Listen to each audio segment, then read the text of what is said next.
Welcome to the Free Medical Clinic Friday Night Scoreboard. Folks, if you need some medical help, Free Medical Clinic is the people to look up and talk to. Don't go without a doctor, and don't go without just because you don't have insurance. Check the Free Medical Clinic out and let them see if they can help you. More than likely, they can. And just get with them, and they'll try to help you out. And we appreciate the Free Medical Clinic sponsoring the Friday Night Scoreboard. We're in the playoff version tonight, folks, so we do things a little bit different. Oh, wait a minute. That ain't Jonathan Cox sitting beside me. That's Brad Jones. I've done a lot of TV with Brad, but Brad's not been on TV. He's always there. So I've done TV with him now twice this year. So we're setting records left and right. Maybe Cox will be here a little bit later. He's traveling in here, so we'll see if he makes it before we're out of here, Brad. But would you say the upset tonight would be Bearden getting DB tonight? Is that the one you think? Yeah, because they were a 2 seed. They went in as, do you remember, because they lost to Science Hill last week. So they went in as a 2 seed. So you're looking at a 3 seed beating a 2. So we're going to say that's an upset. I know that's Upper East Tennessee and probably don't care to too many people around here. Maybe the Oak Ridge people will be interested in that. Wildcats win big tonight at home. Harrison County wins big tonight at home. Oliver Springs wins tonight. Coalfield wins tonight. Rockwood gets beat tonight. Let's see if am I leaving anybody out right here in the area that. You said Oliver Springs. I said Oliver Springs. Yeah, I said Oliver Springs. Carnes was getting beat. I don't know if you've seen it. Last score I saw was 14-7. 14-7. They said that was the score. Final 20-14 Walker Valley. 20-14 Walker Valley. So Carnes is out. We'll consider them local. Powell won tonight. West won tonight. Alcoa won tonight. Maryville won tonight. Let's see. Stone Memorial won big. Stone Memorial won big tonight. I think GP, Gatlinburg-Pittman won tonight. Trying to think. Carter got beat tonight. Fulton got beat tonight. Halls got beat tonight. Central, I believe, won tonight. They were winning, yeah. They were winning. I don't know if that's went final yet or not. We'll find out. That's just teams right around here in the area that we know about. Sometimes we run across them. They play some teams out in our area. So that's Central won 21-14. Central won 21-14. Farragut won tonight also. Trying to think if anybody else that we might. That's all I know of off the top of my head. If somebody's got another score or something. Campbell County lost tonight. Trying to think. I think that's about. I think I've cut. Oakdale lost. Oakdale lost tonight. Yeah. Congratulations on Oakdale, though, just making it to the playoffs at the big. And they gave them a heck of a game. Yeah, they were with them most of the game. It was a good game. 38-28 was final. 38-28. No shame in that. Nope. I mean, playing it. Just make it. Listen, folks, making it to the playoffs is. Hey, let me tell you. Game. You make that trip to Cloudland. That's a trip. That's a trip. That is a trip. That's true. I mean, that bus ride. Think about that bus ride back. That's a trip. Yeah. That'd be a quiet bus ride back. Yeah, it'd be a quiet bus ride back home, but still yet to go all the way to Cloudland, and it's a tough place to go play. Not many teams go up there and come back winners neither. So, but that's how. Oliver Springs probably will go up there next week. Yeah, I think and get them a win. And get them a win up there. Yeah. It's just having to go up there. You know, Oliver, that's the worst part. Oliver Springs is a team, Brad, that started the year off 0-4. And now they're going to the second round of the playoffs. They're 6-1 now? Yep, something like that. Yep, sure. Since the first four? A big turnaround. I mean, they turned that season around down there. They'd have. So I think the only game they've lost during that run is Coalfield. Coalfield, right? yeah. And now you're looking at a third week rematch with Coalfield as well. Yeah. Where will that game be? Coalfield? It'll be at Coalfield. It'll be at Coalfield? Yeah. Okay. Yeah, Coalfield will be at home until the semifinals. And that'll be another huge game with Coalfield and Oliver Springs. I mean, they're so close. I mean, man, you could walk to one school or the other if you wanted to. I mean, it might take you just a few minutes, but just 5 miles, I think. Well, it's about 4.8, I think. Well, 4.8 miles you can be there, so you probably could walk that distance and not be teetotally wore out, but still yet. Well, I don't know, you might get run over, but it's a dangerous road. That's a horrible road. That's a horrible Highway road. 62, please rebuild it. Don't walk the road. Hitchhike a ride or call a cab or Uber or something. But anyway, that's what's going on. It's a big game tomorrow down in Georgia with Tennessee and Georgia tomorrow. There's a dispute over who's number one. One's number one in one poll. One's number one in another poll. We'll talk about all that tonight. If anybody's got any questions, we'll talk about it. So I think that the team around here this year that I would say the biggest turnaround for me anyway would be Oliver Springs. Just starting out 0-4.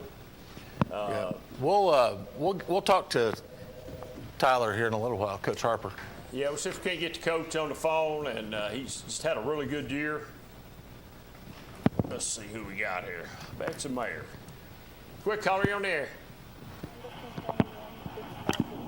Young man, I can't hear you. I know you're telling me something, but I can't hear. Do it again. I said Anderson County 155 to 6. Okay, I know you said Anderson County 155 to 6. Okay, thank you. Wow, I can just barely hear him. I don't know if it's his volume. I think it's his volume. Yeah. I think it's just it was him. But anyway, 55-6. But I say, yes, Oliver Springs is probably, the turnaround team of the year as far as I'm concerned. Started out 0-4. Really good year turning around. First year head coach down there at Oliver Springs, done a really good job with that program. Got the kids really playing. It's kind of playing at the right time. I mean, that's right. That's all that matters is right now. They got their quarterback back, Kane Gooch. They also had a lot of sophomores and freshmen playing that have now, after getting a lot of experience, they're now moving on up. They will be a team to beat for the next 3 or 4 years. I guarantee you that. Is that not a young team? That's a very young team, right? Very young team. More sophomores and freshmen, yes. It's heavily loaded that way too, isn't it? Now, Googe is a senior, but I think Adkins may be a junior. Yeah, there's not many juniors and there's not very many seniors on that football team. So Oliver Springs is a team that people's going to have to reckon with for the next 2 or 3 years, and it'll be interesting to see how that turns out in the next couple of years. We'll keep a close eye on them. But I guess another team around here that's not had, according to standards anyway, would be Oak Ridge. I think Oak Ridge sort of, I don't know if limped into the playoffs would be the right word. Well, they've at least guaranteed themselves a 500 season. Yes. Because they are 6-5 now, so worst they could do is 500. Worst they could do is 500. Yeah. That's better than last year's That's record. right. So whether you want to say they limped it, I heard Coach say Tuesday or Wednesday. It was Wednesday night during his show. He had 21 kids out sick. Yep. Golly, he was talking about that. He's really had bad luck this year. Horrible luck. Horrible luck with injuries and sick for a big playoff game. 21 kids. Now they were the healthiest they've been all year tonight, injury-wise. But then you get the flu coming in and knocking them out. So I don't know who all didn't play or if anybody He was didn't talking play. about the quarterback. Brian Kelly was sick all week, and I think he played tonight. He was talking about his quarterback didn't practice till yesterday, and he said it was a horrible walkthrough we had. Yeah. Just horrible. I didn't know that at the time. I missed his show Wednesday night. I didn't get back in time to see the show. So I just heard David Clary say that Oak Ridge is 51-10 all time in playoff games at home. At home? At home. So pretty good. Well, it's hard to win at Blankenship. You go to Blankenship and win, you've accomplished something. I mean, that's the bottom line. I mean, so Oak Ridge getting people back at the right time. We'll see next week. Coach thought Bradley, I believe it's Bradley Central. McMahon Central, excuse me. McMahon County, I think. McMahon County. They've got next week. It'll be a tough game for them. They've got to go there. So maybe the Wildcats can go there and pull off another victory. I don't know who'd be waiting for them in round 3. I'm going to guess it is West or Powell. It would be Powell. It'd be Powell. Yeah, West, it would be a semifinal game. West would be a semifinal, wouldn't it? Okay, so it'd be Powell probably. Yep. You're looking at that Powell-Oak Ridge rematch if that comes down to that. If they can pull off the win next week. I looked at the Sentinel today, and the Sentinel had, or maybe it was yesterday's Sentinel paper they had 4 or 5 people that were predicting who they thought would eventually be state champs. In 4A, everybody except one person, I don't remember who the one person was, picked Greenville, but the other person picked Anderson County. Most everybody picked West. Well, I don't think you go wrong with picking either Greenville or AC. Because I think whoever wins that will be the state champion. Well, that's what I said. Last Friday night, Cox asked me, "Do I think Harris State got a chance to win the state championship?" I said no. They've got to beat Greenville. You beat Greenville, Yes. Can they beat Greenville? Yes. That's like Anderson or Maryville. You know, you never bet against them. Never bet against Maryville, but can a team go over there and beat Maryville? Yes, but you got to play. You know, if you just look, I don't think you have to be real smart to figure out that I'm not wrong on this. Who's put AC out over the years? There's been two teams, Brad, Elizabethan and Greenville. So Elizabethan's up Friday night. That's the first step. And we got it. And Brad's got the game. I'm glad he's got it. He was wanting one. I know he was wanting one, and I'm glad he got it. Glad everything worked out so Channel 12 can be there. But it starts, Anderson County season in earnest, to me anyway, starts next Friday night with Elizabethan. They're on the clock starting next Friday night. I don't think that game's going in overtime. I think Anderson County will blow them off the field this time because Elizabethan is not a very good football team. Well, you remember No didn't play, I don't think. Or no, that might have been his first game back. Might have been his first game back. And he wasn't healthy. And he was not healthy. He was not 100%. He most definitely was not healthy. Nope. So, let's see here. Oh, my buddy Neil, and he says AC. He's telling me AC all the way. That's my little buddy that was down here with me. Oh, yeah. He's a big AC fan anyway. He says AC all the way. Let's get a call. We got a caller here. Let's see who's on the air with us. Go ahead, caller. You're on the air. What's going on, Big Dad? All right, man. What's going on? Oh, Lord. I got ejected from a football game tonight. Okay. That's not anything new. For no reason. No. There's always a reason, son. No, you can't. No, don't start. There was no reason. There's always a reason, buddy. I'm telling you right now, I never, not one time, called the player out by number or name. I didn't cuss. I did great. Like, I was on my best behavior. Okay. I was on my best behavior. Well, I don't know how much money I got in my back pocket or how much me and Brad can come up with between us, all right? But I bet whatever we got, we could double our money off whatever you just said right now if you didn't just get thrown out for no reason, okay? I would love for Roane County Sheriff's Department to call in and give me a reason why he asked Cole to be out of there and told me to go stand on the outside of the fence over there. He goes, hey, you ain't got to leave property. Just go stand over there outside the fence.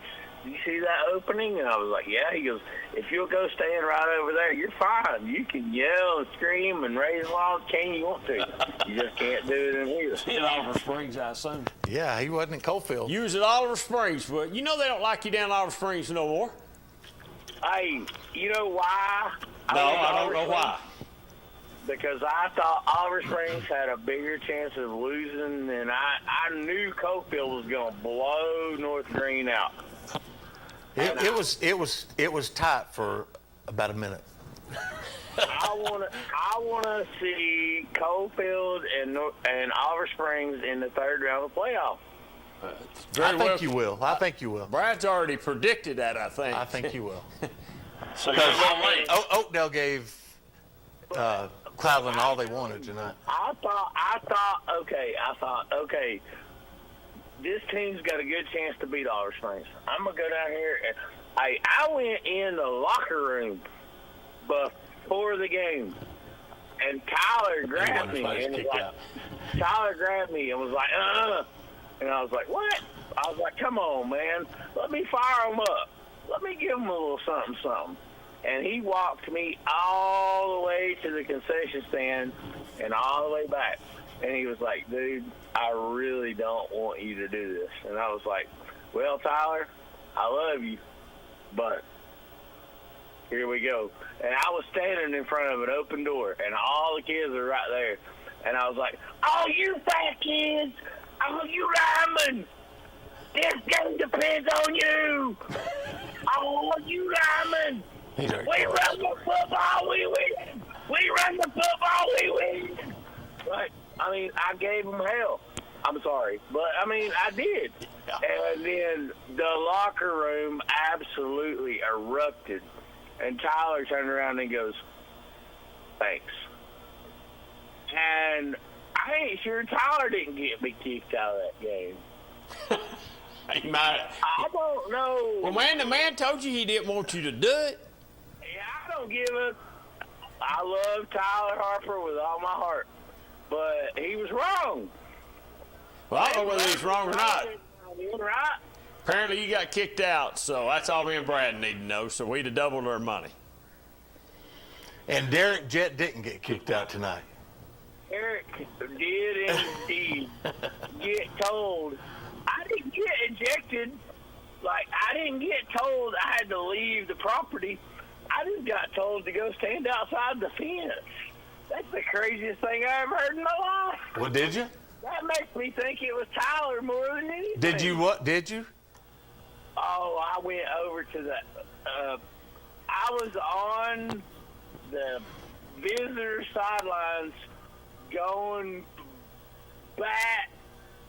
You know what? Crazy for Oliver Springs the whole time. I went super fan. I went full on 100%. You know me. I went all the way. And, man, I'm telling you, them people came over there. One dude threw a Coke can at me. Well, they should have probably, buddy. From Cosby? Yeah, Cosby, yeah. Yeah, you wonder why he threw a Coke can. Hey, do you know why he threw a Coke can at you? I can only imagine. The thing about it is it wasn't even open. Like, it was a full Coke. Well, And it bounced off the fence. you probably were yelling. You was probably yelling at his kid. You might have been, yeah. I did not. You got to remember, every kid's got a mama and daddy up there, Yeah, that's true. Anybody. and you have to worry about the mamas more than you do the daddies. That's exactly right. Mama's more swear. dangerous. That's right. I didn't single out anybody. I didn't cuss. Well, you know, I guess if you got thrown out at Oliver Springs tonight, me and Brad probably ought to just throw you off Channel 12 tonight.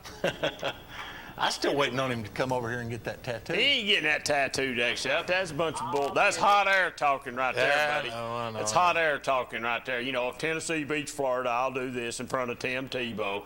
Tennessee beats Alabama, I'll do this in front. I'll do it right there in front of everybody, God and everybody else. That ain't happened yet, neither. Yeah. I guess if Tennessee beats Georgia tomorrow, you're going to have Pear T tattooed on your chest, a big one.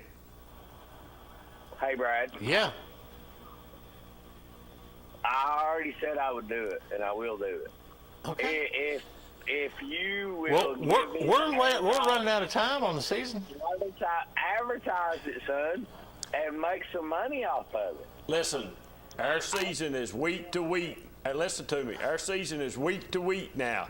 Every week, if more teams get eliminated, that just puts us less of us being here. So it's not happening this year. Eric, go home, go to bed, buddy. Have a good night, okay?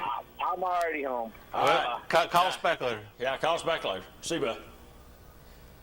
Lord have mercy. And he acts like he didn't get thrown out for no reason at all. Yeah, I bet he didn't get thrown out for no reason. That's right. Yeah, he got thrown out for a reason. Well, hey, let's jump out. You got something? No, I text Tyler to call first to call him, but he ain't answered yet. Okay. So he's probably listening to what Eric had Fort to Eric, say. he probably was. Hey, let's jump out and take our first break tonight here on the Free Medical Clinic Friday Night Scoreboard, and we'll be right back with you here in just a couple minutes. Every holiday season, you make plans. On Thanksgiving, you plan a meal. On Black Friday and Cyber Monday, you plan to get good deals. And on Giving Tuesday, plan to give. There's so many ways you can make a difference. Volunteer. Help your neighbor. Give to charity. Say thank you to someone who has changed your life. This Giving Tuesday, let's show how big we can go and how much we can give. On Thanksgiving, we give thanks and demonstrate our gratitude. On Giving Tuesday, we give back and demonstrate our generosity of spirit. Join the movement. Be part of the change. Celebrate and encourage giving.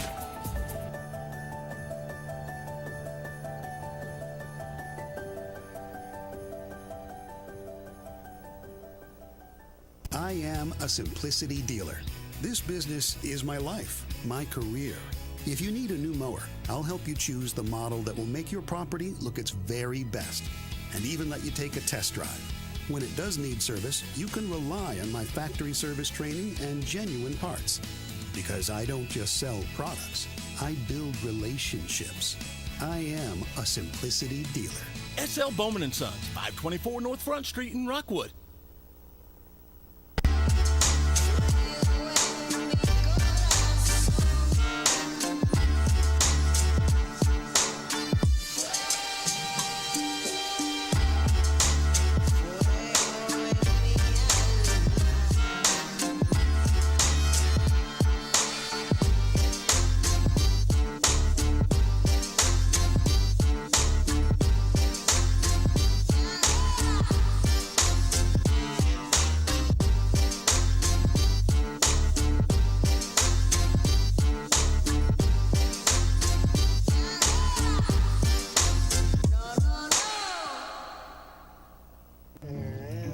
Your grandmother's fine china, those trendy sneakers, your collection of hand-carved duck decoys. Auto Owners protects your home. Because, well, somebody should. That's simple human sense. Ask Griffin Insurance Agency in Kingston if Auto Owners make sense for you. Oh, now you do your job.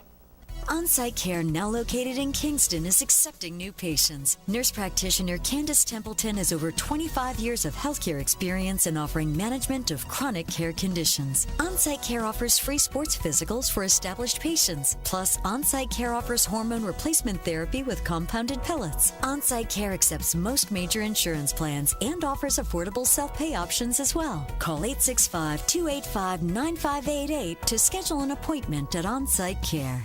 A college degree can't be earned in just one day, but can be achieved by doing our best together, just one day at a time. From getting a great start with your Roan State Success Coach, to learning together in the classroom, accessing free tutoring in the Learning Center, and working one-on-one with your instructors. Together, we succeed, one day at a time. Oh, and free tuition helps. So apply at roanstate.edu now, and let's succeed together. Pat Ryan here with Kathy Mae Martin. If you're thinking of buying or selling real estate, then make the right play call and contact Kathy Mae Martin for all your real estate needs. Kathy's 30-plus years of knowledge and experience gives her clients the competitive edge. You know, like me on game day.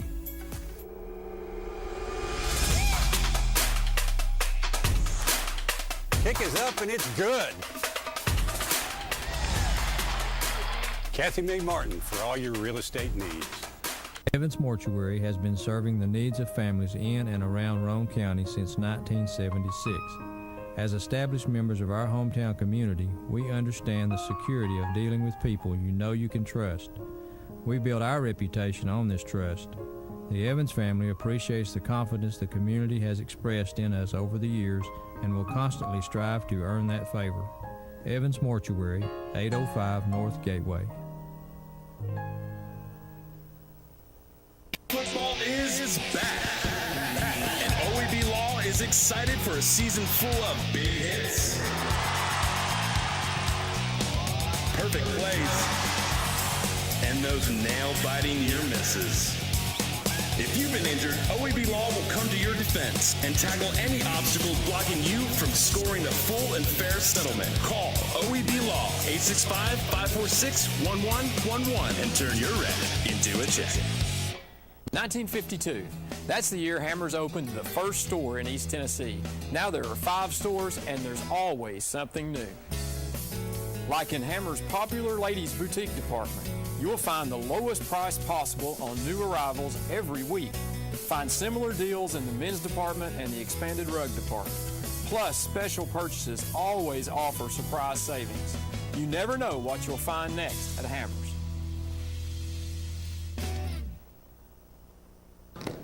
Welcome back to the Free Medical Clinic Friday Night Scoreboard. And we're glad to have them as the title sponsor again this year, and we appreciate them and all of our sponsors that we appreciate. Those people sponsoring this show, and Brad's TV gigs and OEB and all those folks. So we appreciate them. But got a lot of carryover sponsors. So just if you don't use them, at least call them and thank them for helping us out all year. Try to use them if you can. Yes. I do. I mean, that's... Hammers. Hammers is building a new store in Clinton. I don't know when it's supposed to be open, but he was hoping to be in it in October. So, because I was talking to him about doing new commercials, and he said, "Well, probably won't be in it till October." So, obviously, it's I don't even think back. I think the building might be ready. I don't think the parking lot's ready. The paved part of it. No, I've not been up there this week to see it. I couldn't tell you what's happened this week up there, but maybe it could be paved now. But I would bet they'll be ready to go out right after Thanksgiving. I would think he might be ready to go out. Might be ready for the Black Friday. Black Friday, yes, that's very possible. Hammer's been with them been here a long time. They do, they just big sponsors. So, get in and tell those people. See Kelly Calhoun and Hammer's Town appreciate it, sponsoring the TV part of it. Definitely. And there's just some good people out here that sponsors this stuff, man. So we appreciate them. But, the first round of the playoffs are in the book, and we're trying to get a hold of some coaches right now, and we've not got any response back. So we'll just keep on talking about, Well, I tell you, I had a lot of people ask me why I wasn't doing a first-round game. Mm-hmm. Look at the scores of all the teams around this area. Second-round games will be first-round games is not worth the money. Not worth the money. And we do have to pay quite a bit of money to play or to air it. Yeah, it's not, folks. It's not free, okay? Yeah. TSSAA don't let you do nothing for free, so there is a fee, and it's a hefty fee. So. Now, I did watch the Oliver Springs game while I was at Coalfield. On my phone, they have the NFHS network, but those cameras, it's moving in and out and all this and that. And it's just not a very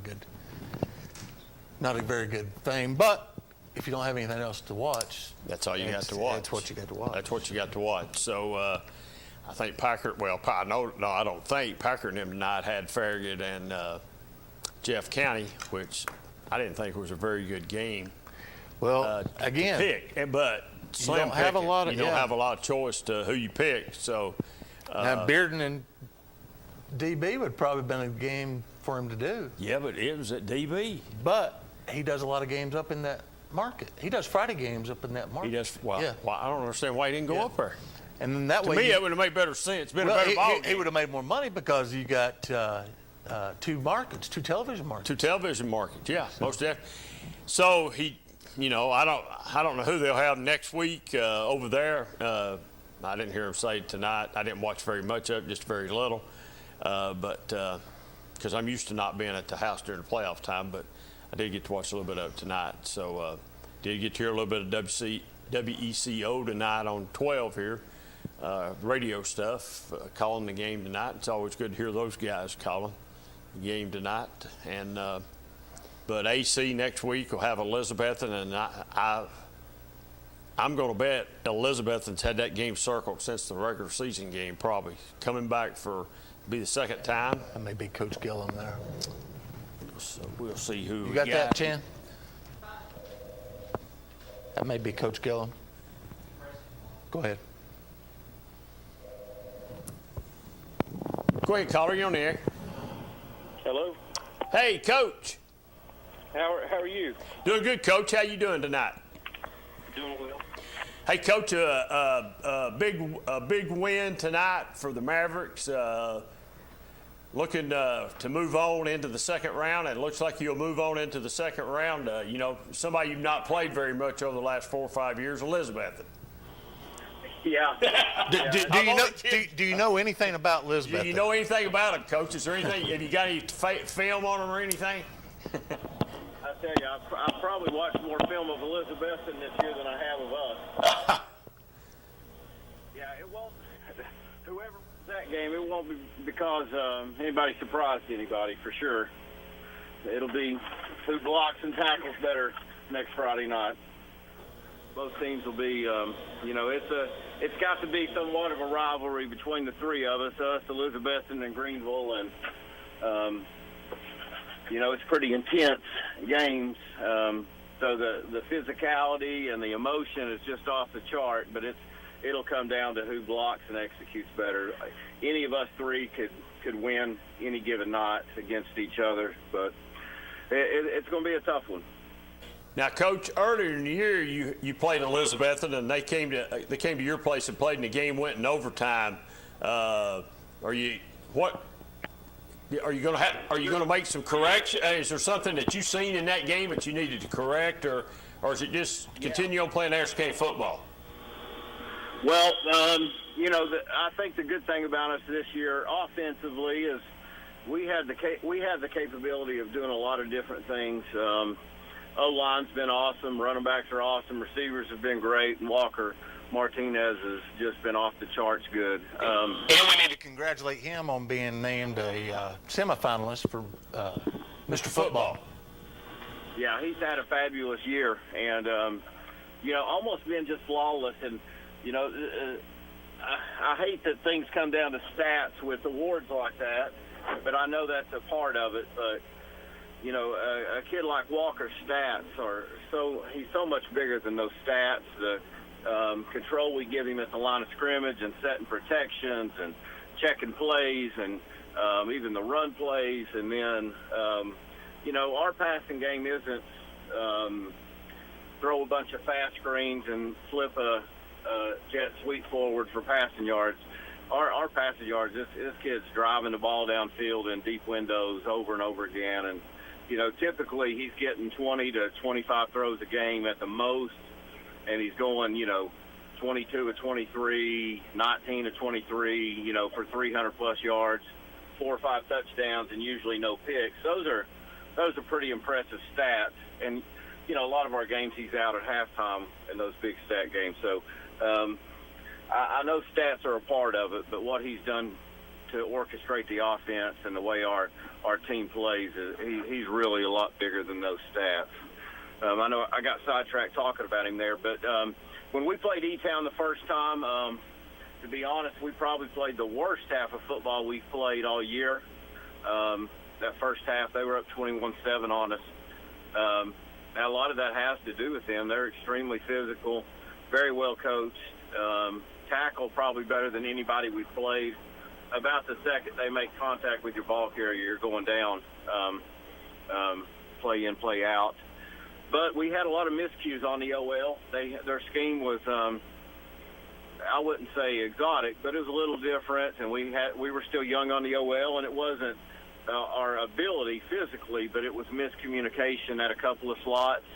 At game speed, we didn't realize exactly what was going on. We just thought we were getting whipped. At halftime, we were able to see some things on film and fix it. And I think we pretty much scored every possession the second half. So I do think there's some things we can fix. We played offensively the poorest we played all season, still found a way to win. The negative is their best player on their team did not play that game, and he will be back for this one, and he is a game changer. So it's going to be a dogfight, but I feel confident offensively that the corrections we've made should carry over to next Friday night. Well, one of your better players was just coming back then, and Gavin Noe. Is that correct? That might have been one of his first games back. It was the first game back, and he ushered back to be a part of that game because he knew how much we needed him. We didn't play him on offense at all, and honestly, even tonight, we have given Gavin a limited pitch count to try and get him 100% healthy for these next few weeks' run. Hopefully. I think Gavin's 100%, and, Elizabethton will see everything Gavin has got this coming Friday, and we'll kind of unleash him on both sides of the ball, and we're confident he's 100% healthy and gotten back in game shape. So, we've definitely tried to ease him back in, but he played one way against Elizabethton, and we played him at defensive end. In that limited capacity, he still shut down half the field that night. So every bit of the success Elizabethton had that night was going away from Gavin Noe. So he was still a big factor in that game, but we definitely plan on him being a bigger factor next Friday night. And honestly, Gavin's one of the best football players in the state of Tennessee, and he's a lot to deal with. I think he may have been a Mr. Football candidate had he been able to play all year. He should have been. Yeah. Hey, Coach, last week there was some talk that your receiver Val might have been hurt. Did he play tonight? He did not. He played one play against Bearden, and we pulled him. He did not play against Scott County. He did not play tonight. I think Bryson's fine. His hamstring was pulling a little bit in warm-ups against Bearden, and he caught a ball on the first drive and felt like it was pulling, so we just pulled him. And other guys have stepped up and done fine, but he actually practiced yesterday, at a light capacity. I feel confident that Bryson will be back next Friday and, doing what we need him to do. Comment on what you had said about Gavin, though. I do believe if Gavin had played a whole season, the top two candidates for Mr. Football would be Walker Martinez and Gavin No. 100%. Agree with you 100%. Coach, let me say something about the Bryson Val. I had a big AC fan on with me earlier in the year. He's 8 years old. He thinks the world of Anderson County, and Bryson Val's his favorite player. I do not know the young man, okay?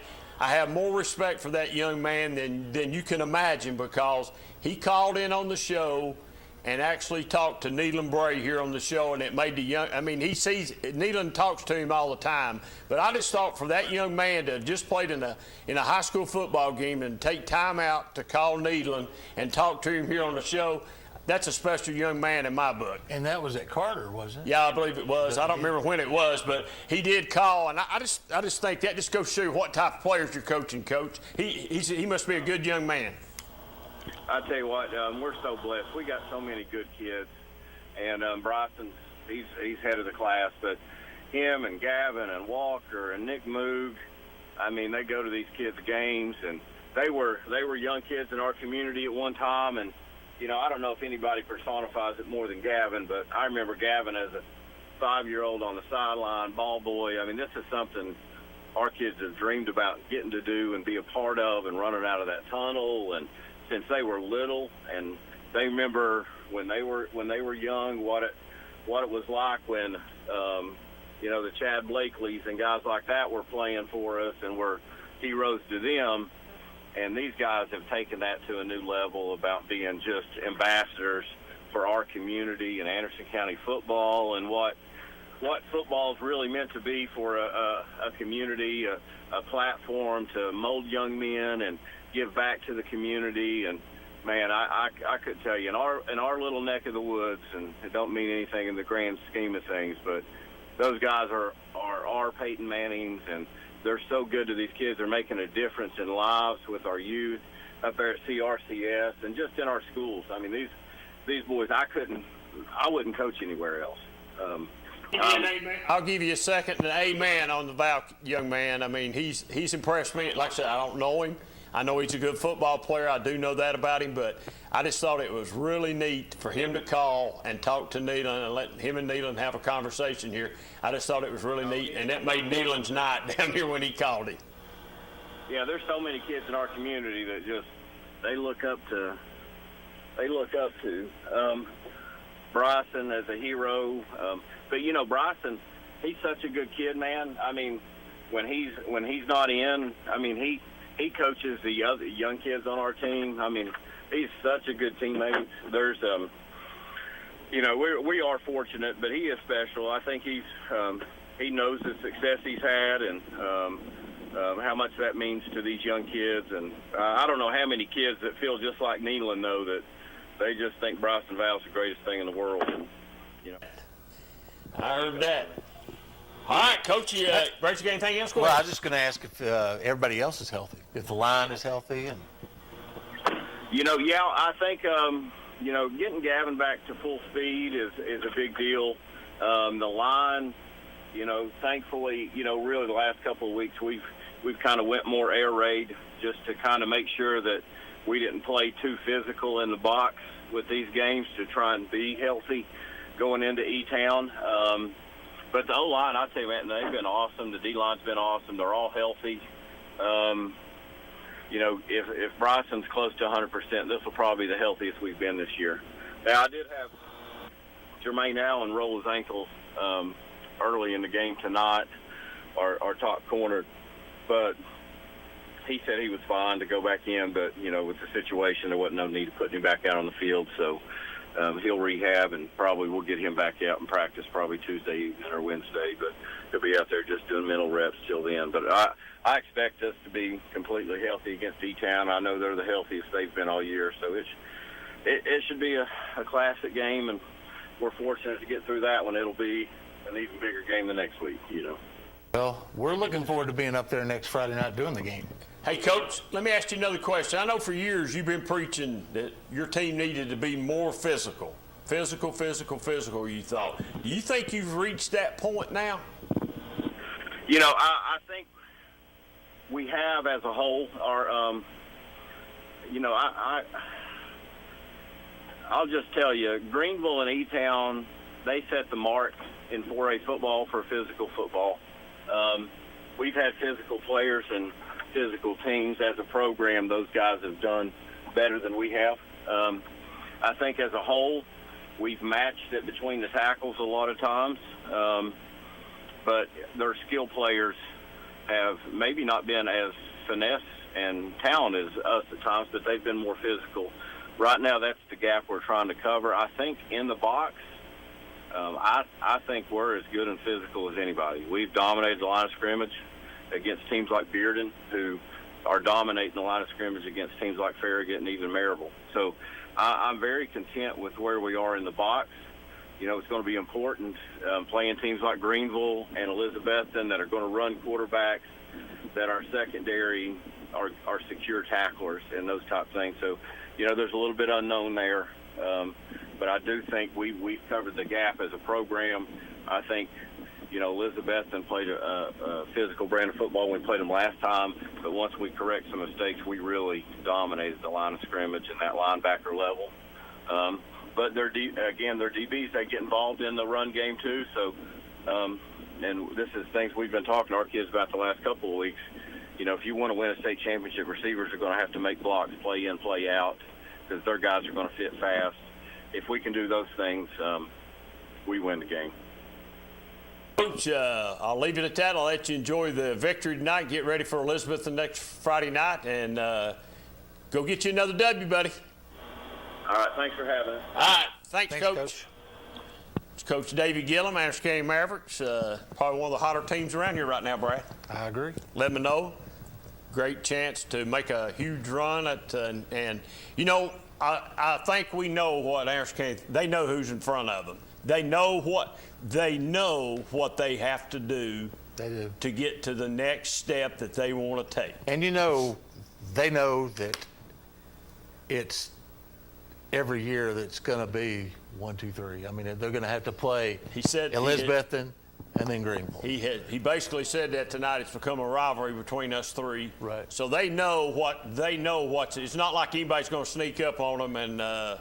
Only way you avoid that is if Elizabethton was to finish third and have to play Greenville before the winner of that one coming to. That should be Tyler Harper there. I think we got another coach here. Yep. Go ahead, caller, you on the air. Hey guys, I guess Chandler got me set up to call in. Good deal, man. Hey, Coach, congratulations on first of all, let me just say this. Congratulations on a great year that you had, and then congratulations on a big win tonight for Oliver Springs. Yeah, guys, I appreciate it. You know, it's at this time of year, all you're looking for is to make sure you get a win and move on to the next week and get another opportunity to practice and get better and, you know, continue playing football. Well, you're talking about getting more practice. That just makes your freshmen and sophomores even more experienced. And I think that next Friday night you go to Cloudland and you come home with another W. Well, you know, we hope so. I agree. The practices, the extra practices are extremely valuable. You hear it, I guess, in college football whenever you have young teams and different stuff. Whenever they make a bowl game, they talk about those extra practices meaning a lot. And I think that, you know, that's a big part of something that's good for us. But we got to learn how to. We've not played well on the road this year. We've played a lot better whenever we played at home. We've got to figure out how to play well on the road next week. It's a tough environment. It's a long trip. So we have this week to get, next week to get ready, and hopefully we'll have these young guys and these seniors and juniors ready to go up there and get a win. What did you do in the season there when you were 0-4? Did you change anything, or do you think it just took the kids time to gel to you, or do you know what happened or to get you on a roll again? A lot of it was, we played a really tough upfront schedule, and we lost our starting quarterback the week before in the Jamboree. We lost our starting quarterback, and so what that caused us to do is it had to, you have to move around whenever you're 1A football. Whenever you move one kid, you have to move three kids sometimes, and we stayed the course, but we had as a coaching staff, we had to constantly be trying to find the scheme that fits us best. And our defense did a good job, and always it has really for the full year. But our offense, we would come out and score on the first possession, and then we wasn't scoring anymore. And so we constantly was trying to find what was best for us, and we finally figured it out going in. Second half against Oneida in that fourth game, we kind of figured out where we were best offensively, and getting back into region play and not playing teams that had the depth that the other teams that we'd already played in the first four had was a big deal too. Some teams with similar depth, that helped a lot. Who stood out for you tonight? Jackson Jett, freshman running back. He had a big night. Dalton Reynolds, another freshman running back, he had a big night. Our offensive line did a fantastic job setting the tone, reestablishing the line of scrimmage. There was lots of times where our backs wasn't getting hit till, 8-10 yards down the field. And our defense, we had a great night up front. We had Caden Jackson, a sophomore defensive lineman, had a big night. Carson Devin. So we kind of did it up front. We had a couple players have some big nights running the ball. Have you watched much Cloudland film yet? I know you don't want to look ahead, but have you? Yeah. I mean, I'd be lying if we haven't. We've had a little bit of film on them for a couple weeks, and I've watched a couple hours worth of film at least on them, and man, they got a football team that's big and physical, and they kind of play a similar style to what we play. So, if they're healthy, they can be a really good football team. And I don't know how healthy they are right now. I guess I'll find out whenever I watch a little bit more film from tonight's game and see who played. And it'll be a tough football game. It'll be a game that's won up front, and at this time of the year, that's what typically happens, and so we're looking forward to another opportunity to compete. I know last year in the quarterfinals with Coalfield, they threw the ball one time. Yeah. One time. Yeah. And they alternated. It was like a Wildcat package that they alternated the running backs. Running backs in and out. Each play, just in and out. Yeah. So. Yeah, one of those was a Mr. Football finalist last year, and I can't remember if he won it or not. He didn't win it. But anyway, one of those kids I think might be back. They have, they run some similar sets. They'll get in some wing tee and some, different things. So. They're going to play a power style of football. They're going to try to win it at the line of scrimmage. If they have to throw, then I'm going to say we're in pretty good shape if they're throwing the ball. And but they try to run the ball and control the clock and get first downs and keep your offense off the field and keep you playing defense all night pretty much. Well, Coach, congratulations on the season that you had, and congratulations tonight on your playoff victory tonight, and good luck next Friday night on your trip and game up there, and bring us back a W. Absolutely. Thank you, guys. I really appreciate y'all. Hope to see you in round 3. That's for sure. I hope we see you round 3. Yeah, we're going to see you in round 3, Coach. We'll do our best to get there. All right, see you, buddy. Thank you. All right, thanks.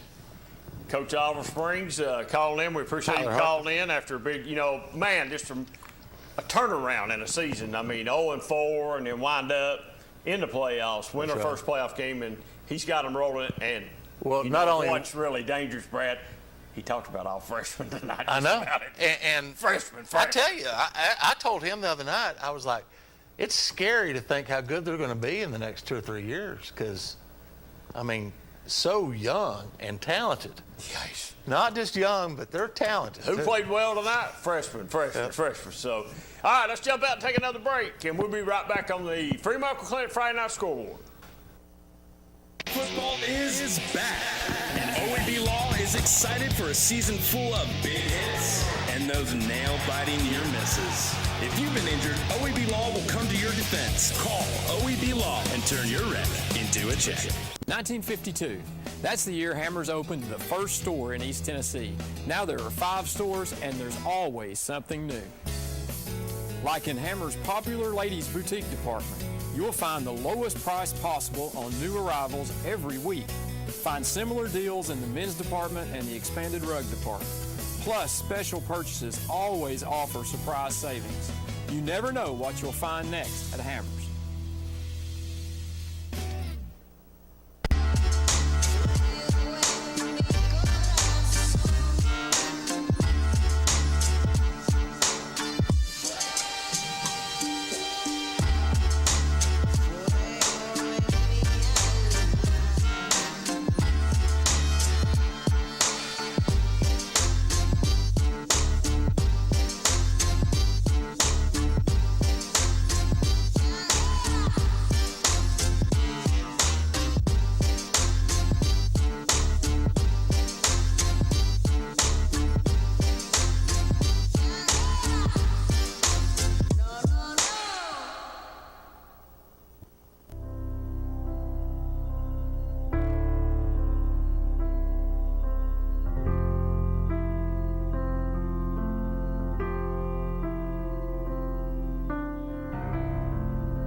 A college degree can't be earned in just one day, but can be achieved by doing our best together, just one day at a time. From getting a great start with your Roan State Success Coach, to learning together in the classroom, accessing free tutoring in the Learning Center, and working one-on-one with your instructors. Together, we succeed, one day at a time.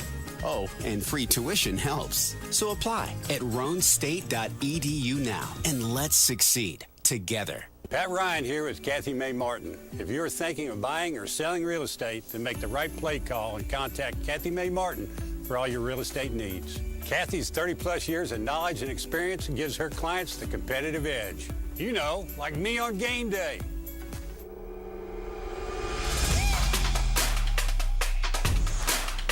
Kick is up and it's good. Kathy May Martin for all your real estate needs. Beautiful yards make a statement. And beautiful yards come from Simplicity Mowers. Their exclusive free-floating mower decks with full-width rollers track the contours of your yard for a perfect cut. So visit your neighborhood Simplicity dealer today and start the conversation about your lawn. Simplicity, the way to a beautiful lawn.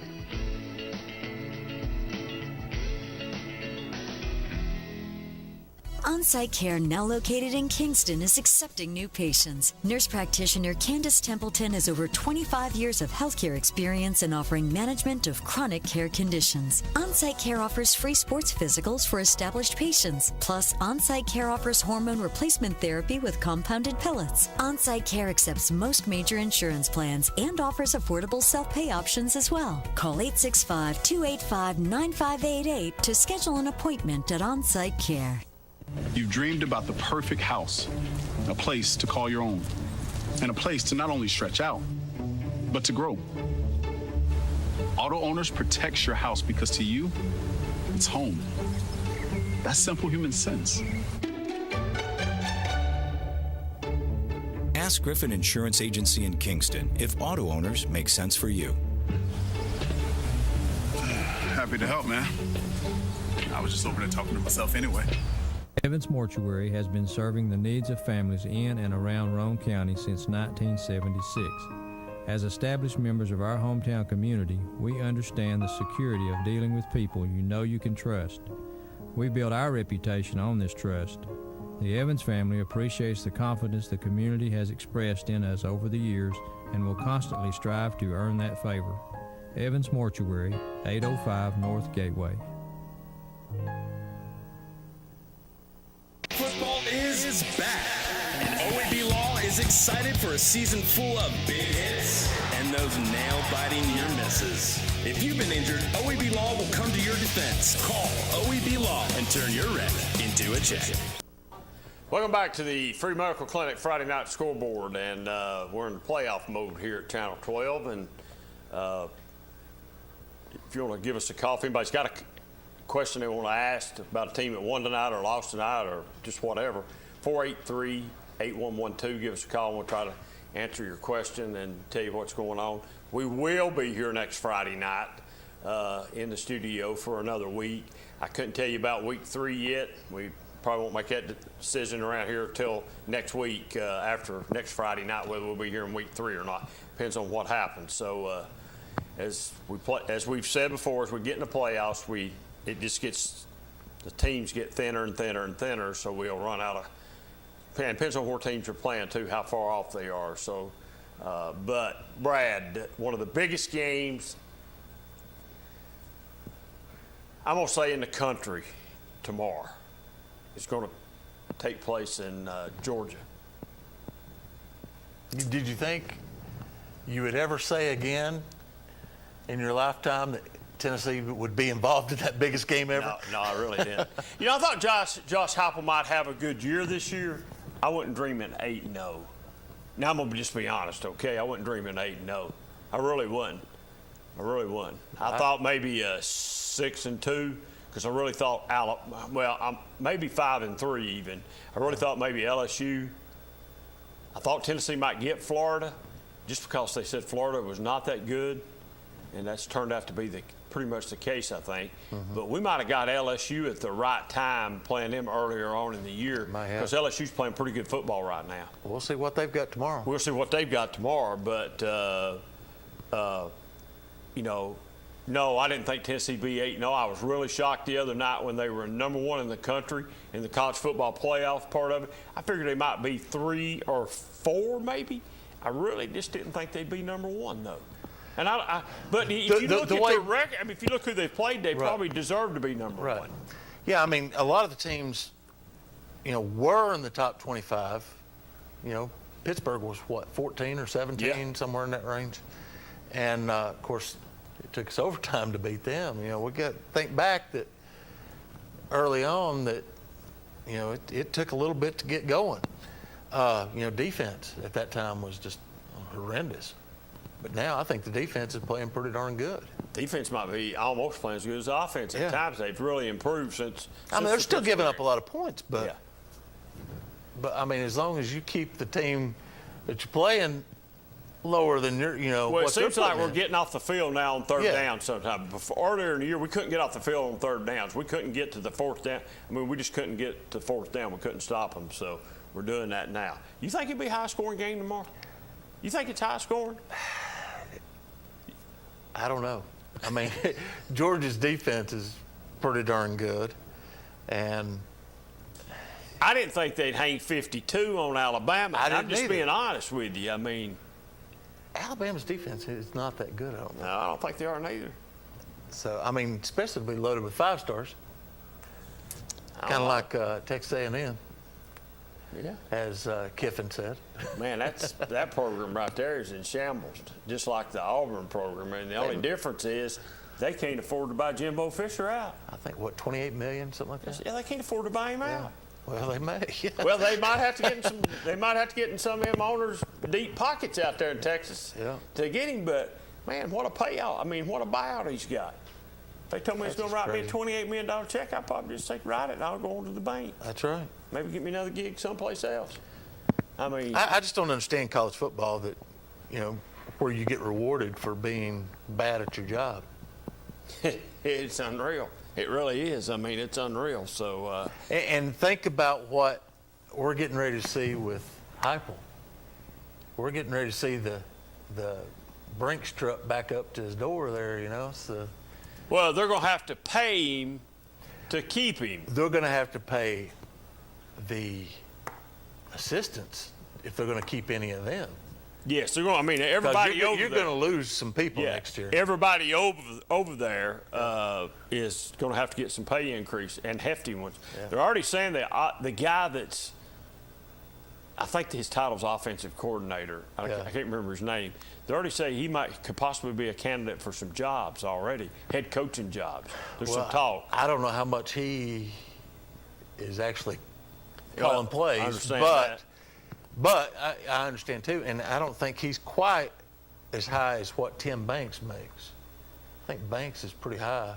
Yeah, I think defense coordinator. I think he might be over $1 million. Oh yeah, he might be one of the higher paid coaches on the staff. So, but to have lost all the players that Heupel lost when he came on board, for all the kids to transfer out and what he's got and what he's put together for this year, I think it's just it's unbelievable.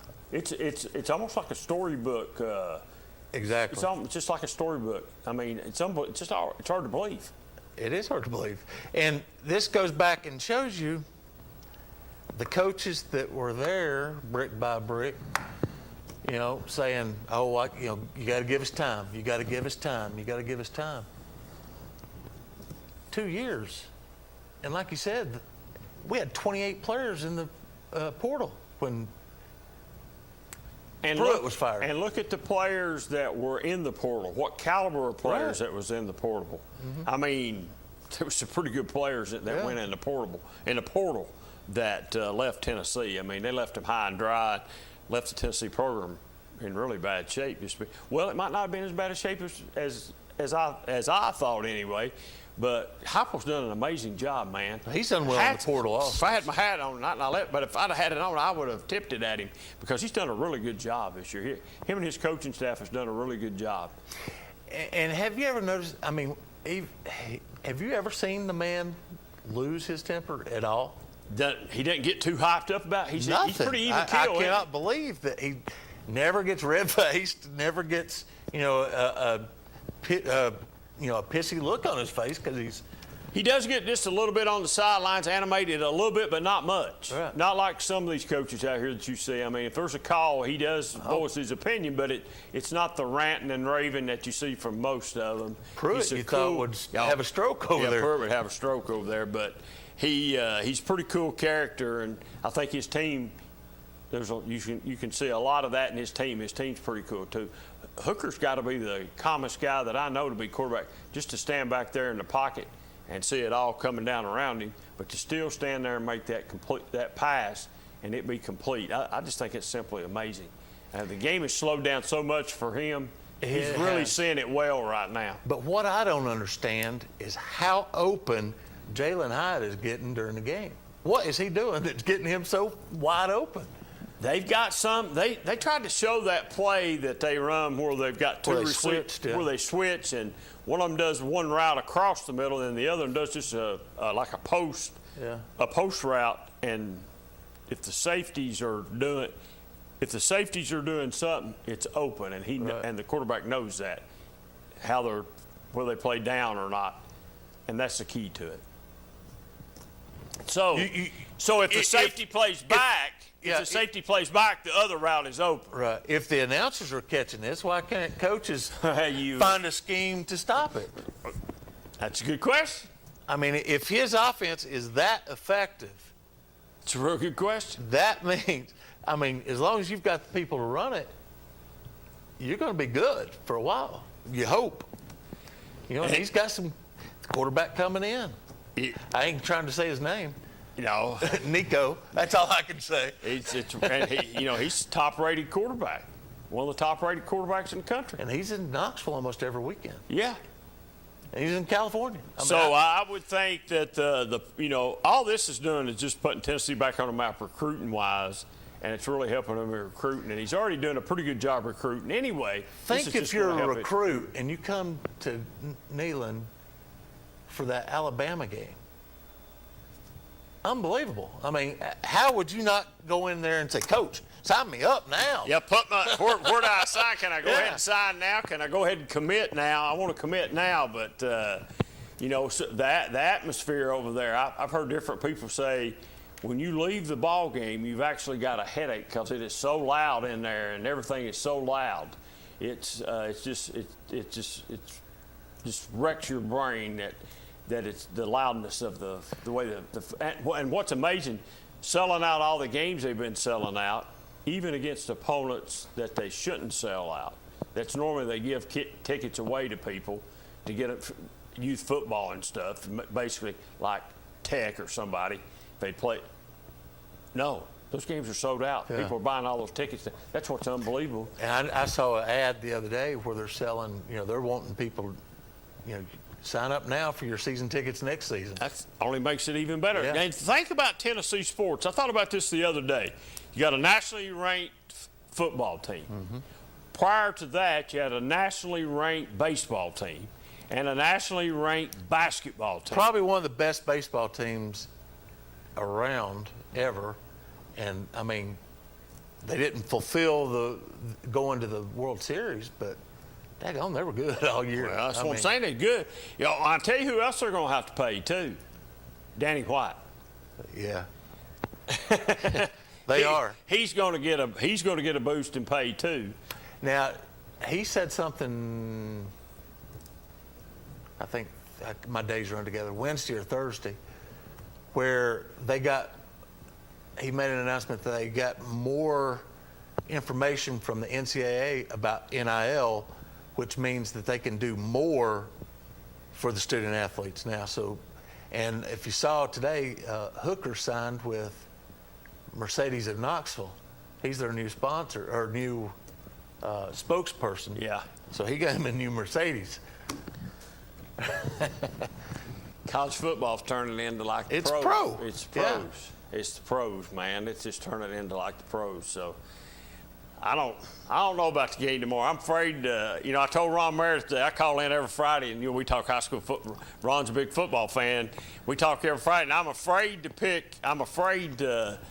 I'm always afraid to pick Tennessee because usually when you pick them, they break the That's the heart. way I am too. I'm afraid to pick them, and I just said I think maybe Tennessee will win by 3 tomorrow or something. Jim Harris had already said the same thing. He was thinking 3 too, and I forgot what he predicted it, but. If we win by 1, I'll be happy. I'd be happy. Well, they don't have to win by 3. I'm like you, win by 1. That's fine with me. I just hope it don't come down to that Hail Mary again. Yeah, we don't. That's liable not to work. Exactly. Well, then it's liable to work too. It has before. One time I can remember it ever working. So, well, for us. Yeah, and everybody's talking. The talk right now is Tennessee's got some holes in their special teams with a kicking game on field goals. They're expecting Georgia tomorrow to block a field goal or 2 or block some stuff. I don't know. You just hear all kinds of stuff right now. So, it's sort of weird. So, but I just believe that's it's hard to say. It's really hard to sit here and talk about Tennessee being back on top when they've been a laughing stock for the last 2 or 3 years. How far, if we lose, how far do you think they fall? Do you think they fall far? It's a good question, Brad. I would say they might drop out of the top 4. Maybe somebody that's undefeated still could take their place. I would think I'll say this: if they lose tomorrow, I think they drop to number 4. Do you think they have a better shot at the playoffs if they lose tomorrow than to beat Georgia and go and lose in the SEC championship game? I think because you still would only have one. I think a loss tomorrow. Georgia. I think they would. I think what would have to happen. Alabama was going to have to win out. Right. First of all, to win the West, they got to do that out, first of all. Then Alabama's got to beat Georgia. Right. And then I think Tennessee. I think then you got a choice to make. Does the SEC champ automatically get a berth? You would think. Well, because Georgia. Well, if they beat Georgia, though, Georgia would have one loss. One loss. So does that put Alabama and Georgia in, or does that put Tennessee in because they beat Alabama? They're not putting 3 SEC teams in the college football playoff. That's suicide for somebody. Right. So that's just suicide. So that's why we need a larger playoff. I agree with you. I have no problem with that. I don't know how many teams it ought to be. It ought to be at least 8. I would think 8 would be good. would be good. Have 8. I don't know about 10 or 12. 8's probably the number. I think the FCS uses 16, I think, right? Yeah. Am I correct? I think that's correct. Yeah. So, does a loss kill Tennessee's chances tomorrow? I think we won't know that till next Tuesday, until we see the football, until they come back at it. If Tennessee stays in the top 4, I think they're in good shape. Now, if they lose and win out and don't get to go to the playoff, go to like Sugar Bowl, are we still saying, heck of a year, or are we upset because we didn't go to the playoffs? Well, I think we're upset because we didn't go to the playoffs. But man, how do you say turning down the Sugar Bowl? If you go 12-1, that's a prime time game. Yeah, if you end up 12-1 on the season, is that a successful season? In the Sugar Bowl, one of those games that's played on TV where there's no competition against it, it's just a Sugar Bowl. Is that not right? Yeah. I mean, you're the only one on TV. Right. You're the only one playing that night for recruiting purposes. I mean, I'm just looking at recruiting purposes. Oh, yeah. Tennessee fan-wise is probably – they're going to be happy with that. No, they probably won't be happy with that. Still, I think they would travel well to the Sugar Bowl to play in the Sugar Bowl. They would play well. They would travel well there. I think if you're an offensive player, you want to come to Tennessee just because of the offense. Yeah, most definitely. I mean, it's a fun offense to play. Most definitely. And, high scoring. I mean. So what happens tomorrow if Alabama loses to LSU, but somehow or another Alabama winds up and wins the West somehow somebody would beat whoever to make that happen, and then Alabama beat Georgia in that game with 2 losses. Does Alabama get in with 2 losses? No. I don't think so. I don't think so neither. Well, are you saying if they win the SEC? Yeah, if they win it but have 2 losses. Go ahead, caller, you're on air. I'm sorry. Yeah. What do you say, Cleaner? Brad, are you keeping him in line for me? What's up? What do you mean keep me in line? I'll cut you off right now, you fool me. It's 100% a successful season, even if we don't go to the playoffs. How can you say it's not a successful season when you beat those? I think so too, but it's just how people are. How Tennessee fans are. Sure, but you beat Florida and Alabama in the same year, and you go 8-0 for the first time since '98. Yeah, it'd be disappointing, but how can you say it's such a failure of a season when you only lost to Georgia and you win out and don't make the playoffs? Like, oh well, tough luck. And you got to remember, Georgia is the defending national champion. Yeah, Georgia's the defending national champion. And favored to win the championship this year. Yeah, so I think they still stay in the top 4, even if they. Sorry, I'm looking at something funny. Even if they lose, so because you have to look at their strength of schedule. I mean, their strength of schedule is like number 1. It's better than anyone's. You've beaten 5 ranked teams. I think the strength of schedule was like 19th, but the strength of record was number 1. They said that if the average top 25 team played Tennessee's schedule, only 8% of them would be undefeated at this point. Wow. Here's something else that would really bother that I'm looking at is let's just say Tennessee goes tomorrow and wins, Brad. Tennessee's remaining 3 games is what? Missouri, South Carolina, and Vandy. Yes. Man, you talk about trap. Even though Vanderbilt is horrible, it's always just a tough game. Tennessee don't play very well against. Well, the Vanderbilt, Missouri game, Missouri could be another. Coming off of an upset of Georgia, that's one you would have to worry about big time. Big time, yes, because Missouri's been a team this year that's played up and down.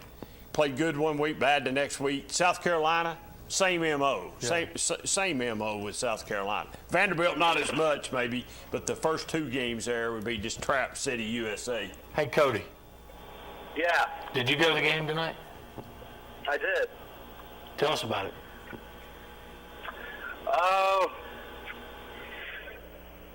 Ray County was running some wing T, and that's pretty much it. They just held on to the ball for dear life, and Oak Ridge just used their athleticism, spread the field out, and let the athletes go to work. I mean, that's basically it. Ray County did not do anything that was like, whoa. You could see from the very beginning it was they were going to run the wing T and hopefully get lucky with some stops with us. And it's kind of interesting because all week Oak Ridge was practicing for the I formation. And then out of nowhere, during the game, Ray County just threw a loop in it and threw the wing T. So Oak Ridge kind of had to learn on the spot how to play defense in the wing T. So, but it was nothing crazy. Well, don't you think, though, that they were prepared for the wing T some, too? Because even though they switched mid-season to the I formation, you know that Mark Pemberton is going to run the wing T. That's all he's ever run. That's all he has ever run. Yeah, well, last 3 weeks, according to some people at the game, they've been running the I formation the last 3 weeks, so that's what they were preparing for. That's correct. They have. Coach said that tonight they had practiced for the I, but he kept telling his staff, hey, be ready because they're going to run the wing T. And that's what they done. How's Cofield look, Brad? Dominant. Yeah, they did not play the starters past the second quarter. So you had a lot of freshmen, 8th graders, a couple sophomores, pretty much the whole second half. They scored, which is only the third team, I think, to score, or second team. They've only given up 15 points in the second half all season. Wow. And six of them more tonight on the freshmen and 8th graders. So, I mean, you really count that one. No, you don't. Oliver Springs is pretty dominant tonight, too. Yeah, so my Wildcats did good, Oak Ridge. Brad's Cofield Yellow Jackets did pretty good. Hey, my Bobcats, I'll say my Oliver Springs Bobcats did well, but can you guys tell me about the Clinton score? Yeah. Clinton won tonight. It's pretty dominant. It was over after the first quarter, and they played the JV team in the second half. I think it's 66-0. Wow. All right. I just didn't see that score up there, so I was just wondering how they did. Yeah, I've seen it go on the ticker two or three. Chandler forgot to put it up there. It's on Coach T. Just check it out. Yeah. What's your final prediction tomorrow? Well, go ahead. Now, Wartburg played last night. They played Pickett County in an extra game. Why did Clinton not try to pick up another game? I thought Coach was going to, and I talked to him Thursday for quite some time, and I don't know why they didn't. But I never asked him neither because I just forgot. I was talking to him about something else that's been going on within the program, and but I didn't get a chance to talk to him about that. I just simply forgot. If I see him again, I'll ask him. I'll try to ask him and get an answer to the question. I mean, because there was some talk they were going to, but I don't know what happened. I don't know if he decided if he had some basketball kids that need to go on and get him basketball. I don't know, but I will find out. Well, I forgot it tonight. I meant to bring it. I was at a place Thursday, and he come in there and talked to me, and I had that Tennessee hat I've been wearing. You know that hat he wears? He's got, them little crazy old hats. Yeah. Well, he hops out of the van and said, I just can't stand to see you in that orange hat here. And he gives me a hat and said, this is a neutral color. I left it in my truck tonight. I didn't bring it, so maybe I'll try to get it. Well, he's all Alabama. He's all Alabama. He told me and another guy up there, he said, no, you got a Tennessee T-shirt and he's got a hat on. Man, it's hard for me to come in here and do what I'm going to do for y'all, but he did do that. But I didn't ask him about the extra game. I'll try to ask him. I'll try to find out tomorrow so I can have an answer for next week maybe. So I think it was last week or the week before. I can't really remember exactly, but would you guys, I think one of you said Clinton took a step forward this year? I don't know if they took a step forward. I think the step forward is they kept the program. The program is still moving forward anyway. I mean, it wasn't an 0-10 season. It wasn't a 1-9. There's some really good possibilities that Clinton could have been in the playoffs tonight if they hadn't lost some games. I know that's part of it, winning the games, but I think Clinton's going in the right direction. I'm not too worried about them right now. Well, I think Clinton will be very much in the playoff picture next year. I think so too. Very much. Very much. Even though you're going to say they're losing a lot, yet they're not losing as much as people think. They'll be very much in the playoff picture next year. Well, we'll have to wait and see, because that's been the talk the last 3 years about Clinton is new coach, new something, new players, and well, listen, when you were winning one ball game or you wasn't winning any, and now the last 2 years you have improved and you're starting to win football games, then that's an improvement. This program was about as low as you could get. So we're going to go in year number 3, or I believe it's year number 3 for him. Yes. And he's probably got it. He's got it turned around now. It's just getting over the hump. There's some things they got to get over the hump with, and I think that'll happen. I think that's next year, and I think that I think Clinton will be back on the map next year. I'll be shocked if we're not. I'm not saying that it couldn't turn that way. I think Clinton's back next year. I'll say this much: Oak Ridge needs to watch out next year. I think it'll be a good ball game up in Clinton next year. Well, here's 2 things for you. Is I think they are a good team, but here's the thing: you can't say a team got better when they went winless in the region. Lenore City scored their first ever win in the region ever this year. Lenore City beat some other teams besides Clinton. So yeah, they did. I mean, they improved this year as well. I think they're really well coached now. Yeah, they got a really good coach down there. You got somebody down there that's probably got that program maybe started heading in the right direction, which too. It needs to be. It needs to be. It does. I've never understood how Lenore City has not been good in all sports, really. I mean, so if you really want to compare programs, let's compare Oak Ridge and Clinton. You know, Oak Ridge goes to Kingsport Dobbins Bennett and loses, and then Dobbins Bennett loses tonight. So is Dobbins Bennett a really good football team or a really bad football team? Well, I think would you take Dobbins Bennett over Clinton? I think majority of the people would. That's not what I asked you. We're not comparing Clinton and Dobbins Bennett. I'm comparing Dobbins Bennett and Oak Ridge. Dobbins Bennett beat Oak Ridge, and DB is sitting at the house tonight now. They're at home. I know Oak Ridge advanced, but you look at it the same way with the Lenore City thing. You know, it's evident that Kingsport Dobbins Bennett is not a very good football team. So not a very good football team laid the hammer on Oak Ridge a few weeks ago at DB.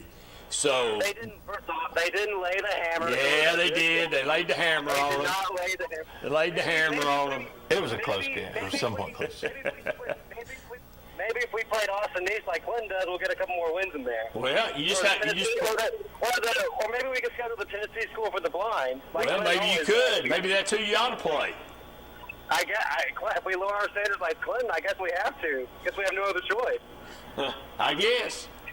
I guess. So. Well, yeah. Well, you're hung up on Clinton. I'm not really hung up on Clinton too much. I'm pretty well content where they're at. So for somebody that's not a fan, I mean, you must be a real big fan of the Dragons, man. I'm glad you are, but I'm not too concerned right now. I would say they're very coaching staff was very disappointed that they didn't make the playoffs. I know they are.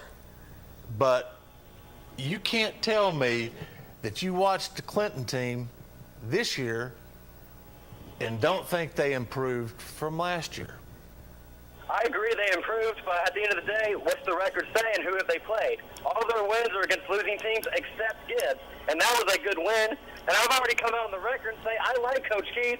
I saw a Clinton player celebrating that a Gibbs player got injured, and Coach Keith told him to stop that in front of everybody. I respect Coach Keith. I like Coach Keith. But at the end of the day, record is what matters. And if you're going to keep playing Austin East and the Tennessee School of the Blind and Deaf, it's not going to matter. I know you're trying to get the hopes up of the Clinton community, but dang, you got to play somebody. Well, speaking from somebody that coached a team that didn't have many wins, you've got to teach these kids how to win again. I mean, you're looking at they won, one game or no games, or you've got to teach the culture. You've got to be able to go in there and say, look, this is how it feels to win. They don't know how to win until you teach them how to win. And your strength of schedule may not be tough this year. Now, next year's a new 2-year period, so you make that step up next year and make a tougher schedule. Make a tougher schedule. But don't you think that comes back to bite them when they go deeper into their schedule and they play some real teams that are actually good and keep up with them? No, I don't think so. I think Clinton will be a different football team next year. I think that showed up this year. The whole talk was their offense, how great it was, because they played all these terrible teams. But then they run into Oak Ridge and all these other teams, the offense is no longer to be talking about. Well, now, Oak Ridge game was a close game. Okay. They were driving down the field to possibly tie the game. Horseshoes and hand and turned it over. Well, I mean, horseshoes and hand grenades. You know, had they got that first down, you don't know what would have happened. That's exactly right. You're right. We won't know what would have happened if they played Dobbins Bennett. We'll never know a lot of things, David. What we do know is that you know what? One thing I know, a 4A football team came to Oak Ridge and dominated a 5A powerhouse. We got to move on, man. I will see you. We'll talk to you next year. See ya. Man, I wish he'd just take a break. I'm happy with Coach Keith is. I'm not speaking for him. If he's watching tonight, he can call in and say it himself. I know he's very disappointed. I know he apologized to the community that 5-5 is not acceptable.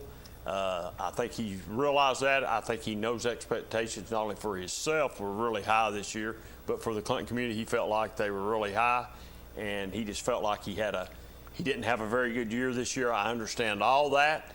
As I told him, you know, I think it boils down to this, Brad. When we have people that call here and say, hey, I enjoy going to a Clinton football game now because I know we got a chance to win. We got a chance.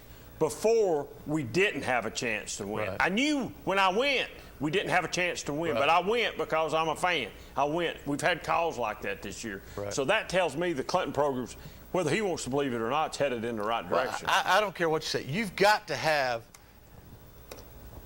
when you're building a program, you've got to start out low, all right? You've got to be able to teach the kids how to win. That's hard to do. It is hard to do. And when you're playing in 5A, you don't have much of a choice on who you play. Yes, they stepped down and played Osnesis, which is a 3A school. But, you know, you're still, if you look, there's not many teams they can play, you know, that's not very good. You know what I'm saying? You're playing a 5A school. Most teams around here have those games on their schedule. They might not stick it. I mean, his biggest thing is because Lenore City won their first district game in a while or some bullshit, something like that. Oh, excuse me, I didn't mean to say the language. I'm about like Eric tonight. God, that just come out. I'm sorry. I apologize. Man, I shouldn't have said that. That just flew off my tongue. You thought we were just sitting here talking. I thought we were just sitting here talking. I really did. And that's live TV, folks. I'm sorry. I apologize. I shouldn't have said that. I know better. I've been doing this too long. I know better to say that. But that just come right out of my mouth. I'm sorry. I apologize. But anyway, I don't even know what I was saying. That's got me so messed up. But anyway, people don't realize, I don't think people realize this. I don't think people realize how low Clinton's program was. How low that it was. It was about as low as you can get. Yes. I mean, you know, let's just think, you know, I can think of schools around here, and I'm not calling any schools out. I guarantee me and you both can name a school right now, and they've had trouble winning too. It's just FCC on line 3. Yeah, I wouldn't doubt it. I wouldn't doubt it. Thanks, Greg. Yeah. Thanks. But he's got me too fired up. I should have took a commercial break after him. But anyway, beside the point. But anyway, Clinton's program is about as low as you can get. I mean, you know, it happens to everybody. You know, what was Coach Gaddis last year? He coached 3-7. I mean, Oak Ridge is not used to 3-7. Oak Ridge is not used to 5-5. No. I guarantee they're not. No. Clinton really is not used to 5-5, but that's so much of an improvement. I'll just ask this question. Would you rather be 0-10 or 5-5? I'd rather be 5-5 and be competitive. You know, you've got to throw the competitive part in there. That's what I'm saying. They're in every game. You may have lost 5 games, but you were in all 5 games. Correct. Right? I mean, did anybody blow them out? Did Powell blow them out? No, Powell didn't blow them. They had a chance to tie the game at Powell. Exactly. That's what the I'm team saying. that probably blowed them out was Carnes at the last game of the year. Carnes probably did blow them out. And that was what did they have to play for? At that point, they had nothing to play for. Carnes wanted to prove a point from last year. And they did. And Clinton, I mean, they're going to the house regardless, so it's over with. It's hard to get kids up. I mean, you shouldn't have to get them up, but it is sometimes hard Let's to get them up. Let's see who's on this before we get out of here tonight. Go ahead, caller. You're on the air. Well, Queener, don't let me get some soap for your mouth there, all right? I know I'm in your head, but not that bad. Come on now, Queener. Oh, Lord. I'm glad you're the last caller we're going to have tonight, baby. Hey, Queener, I'll see you next week. All right, see you, bud. Lord have mercy. Yep. All right, Brad, score tomorrow before we clock out this joint. Oh, man, don't make me give a score. score. Come on, give a score, man. I'll tell you what I'll do. I'm going to say, I'm going to say by 3. I'm going to say 37-34 Tennessee. I think it will be in the 30s, if not higher. I mean, it's not going to be a 21-14 game. Or 21-17. If it's in the 50s. If it's above 40, Tennessee wins. Tennessee wins. Okay, that's what I wanted to hear you say. But in the 30s, that's where you start worrying. You know, because we got to outscore them. And can we stop them? Now they've got a strong run game. Yep. We got a strong run defense. So hopefully that helps us. I think we'll know about the game tomorrow, maybe in the first quarter. If Tennessee comes out clicking tomorrow in the first quarter, I think that's a good sign for Tennessee tomorrow. I think we need to be in the ball game at halftime. When I say need to be in the ball game, we either need to be ahead, yes, or or tied. We don't need to be behind 7. No. I think that's detrimental tomorrow. And we need to get to the quarterback. Yes. And I think if we put pressure on their quarterback, because more that the pocket collapses on him, it's harder for him to throw. I mean, he's short. He's short. He can't throw. That's exactly right. So folks, we appreciate you calling us tonight, Brad. Man, I appreciate you sitting in with me in here. I've enjoyed it, and we'll be back next week. I guess the marquee game next week is Anderson County and Elizabethton. Oak Ridge has got a big game on the road next week. Oliver Springs has got a big game on the road next week. Now, I don't know. Who's Coalfield got next week? Coalfield has Unaka next week at home. Will that be? Is that a big game? You think it's a big game? Unaka finished second up there in that region, and I think there's like 6 and 4. Wow. Richie has 48-21. Tennessee? Yeah. Wow. He must have fell down the steps up there tonight at AC coming home. He must have. He should must his head up. Or he's been hanging out there. He's been hanging out there at Coin. Yeah, that could be true too. He could very well be right. I'm not saying he's not. I'm just afraid to go out on that limb. I'm afraid it'll break with me. I think if it's in the 40s, we win. Yeah. If it's in the 40s and above. 40s and above, we win. Don't matter what the score is. 40s and above, we win. Yeah. I can buy that. Yeah. Hey, if you're an Oak Ridge fan and you're watching right now and you go to the game next week, call us and let us know something about the ball game. I mean, and give us a little play-by-play from it there next week. And maybe if somebody from Oliver Springs is doing the same thing, they could call and let us know and just catch us here. Catch Brad. 7 o'clock kickoff, right? You going there at 6:30? Yep. We got. We'll go on the air at Cox. Yeah, let's put him on. Go on the air at 6:30, and then we'll be sitting right there by Richie. Hey, Jones. Hey. What? This ain't Jones. It's Queener. Oh, Queener. How we doing? Doing good, bud. Fixing to go home. Where you at? Yeah. Are you a show over? Yeah, just about. We're just getting ready to sign off when you called. We said we'll take your call right quick. Oh, I got you. I was just calling to give everybody an update. I went to Greenville tonight. Hadn't been back long. I think for the first time in 5, 6, 7 years, I can say that Anderson County's a better football team. I think. Greenville? Than Greenville. I do. After watching tonight, and even though how they dominated, I think Greenville's got a really good defense. Really good up front on both sides of the ball, but I think if Anderson County comes out and can put up some points early, I don't know that Greenville has the firepower and the quarterback to play from behind. Wow. I think if Greenville, the only way I think Greenville could beat Anderson County after watching tonight's game and watching Anderson County play Bearden is Anderson County would have to, or Greenville would have to come out and be able to score the football, running it, and get a lead, and try to maintain that lead throughout the night by playing smash mouth football. But up front, they're good, but, you know, it's a situation where I think the injuries are going to play a big part here. Dabbs, Greenville's best receiver by far, did not play tonight. He's in a walking boot, so he's injured. The quarterback, like I said, Anderson County's going to be better at quarterback.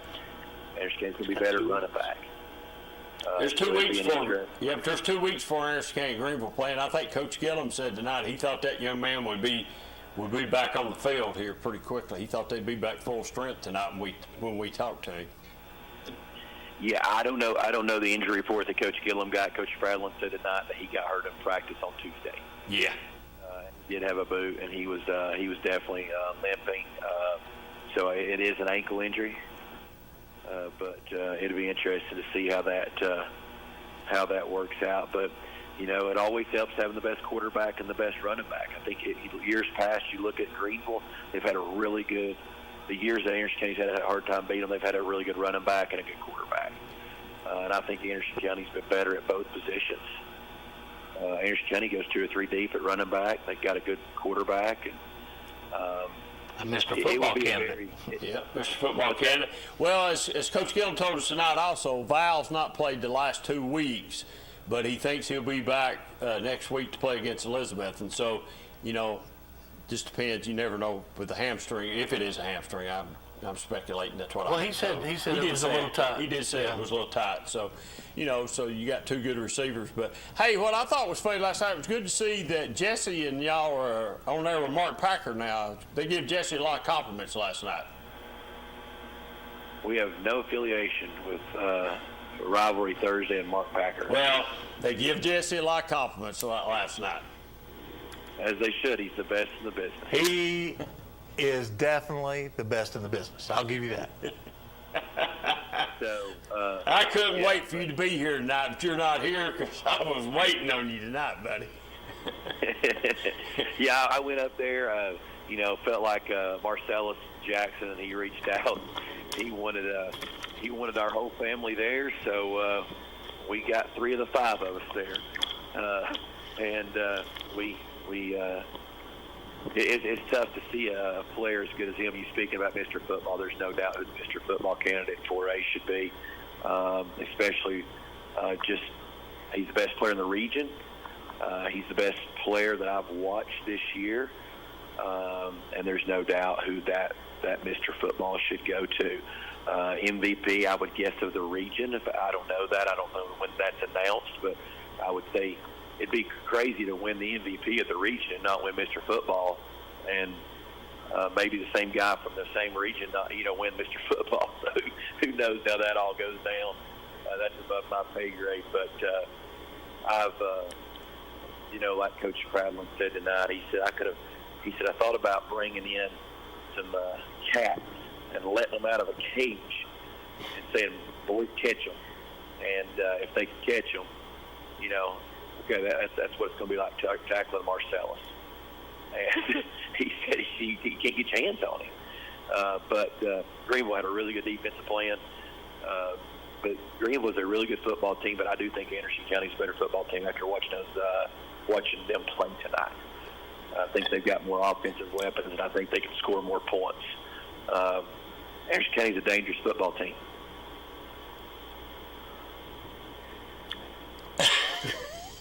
You're just now figuring that out? What's that? You're just now figuring that one out? Hey, have you been drinking Kool-Aid tonight? They got you on the same, and they got you on he's on that blue Kool-Aid. They got you on the same Kool-Aid that they got Jesse on at Powell. I don't know. I know that they've got. You have drank the Kool. I thought Jesse was at Anderson County. Well, he is Anderson County too, but you and Jesse are drinking Kool-Aid. right? This is a 180. I mean, I'm confused now so bad it ain't even funny. But listen, your guy you're talking. Hey, the guy you're talking about, is anybody recruiting? Because I hear size is a big problem from everybody that I'm hearing about. Anyway. Yeah, I think size is a problem if you don't get to see the kid play in person, or you've not got to. Coastal Carolina watched him play last week over at Carter. They came in to meet with a couple kids, met with Deshaun Bishop, obviously because he's a commitment, and then met with Marcellus at school, and then went and watched Marcellus play.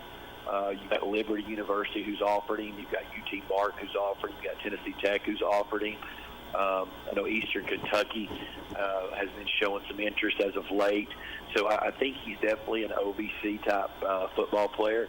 But if he fits the system correct, obviously Liberty, I mean, Hugh Freeze knows a little bit about offense, and Jamie Chadwell knows a little bit about offense. Yeah.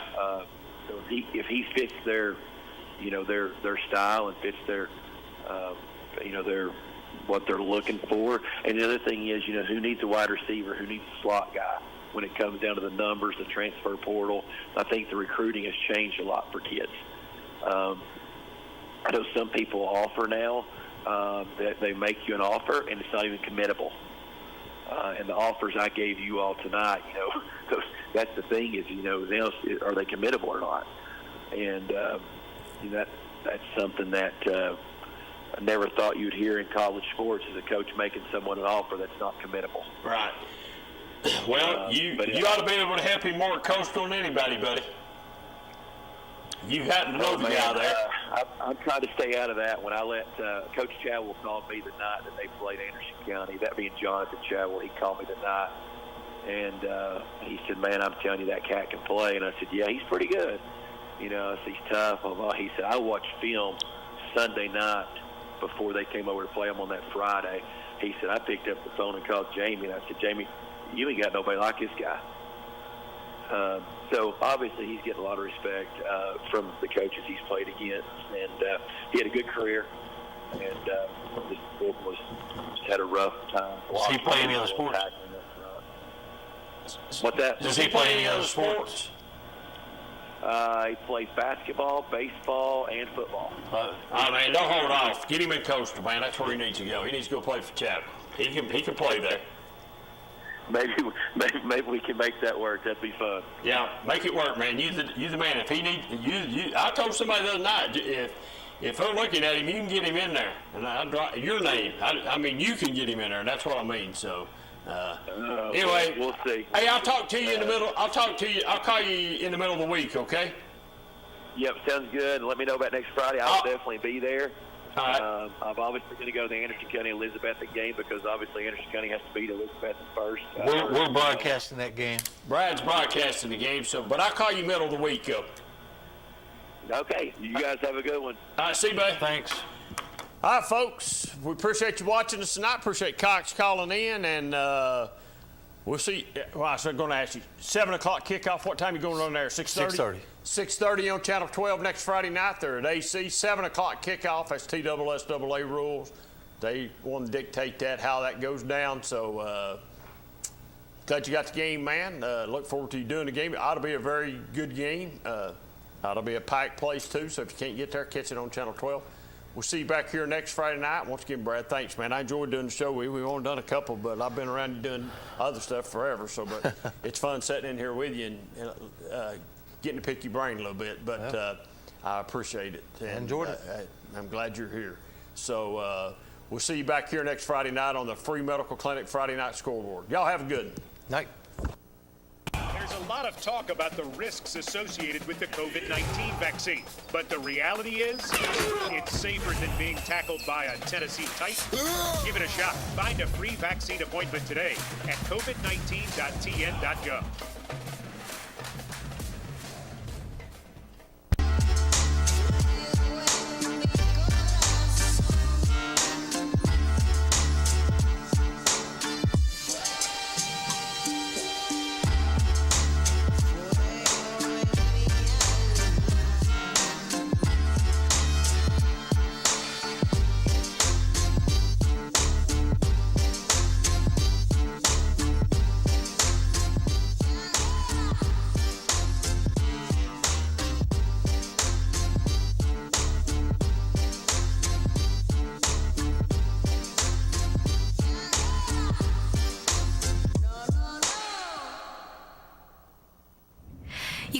agent with a simple question, only to get sent to voicemail again.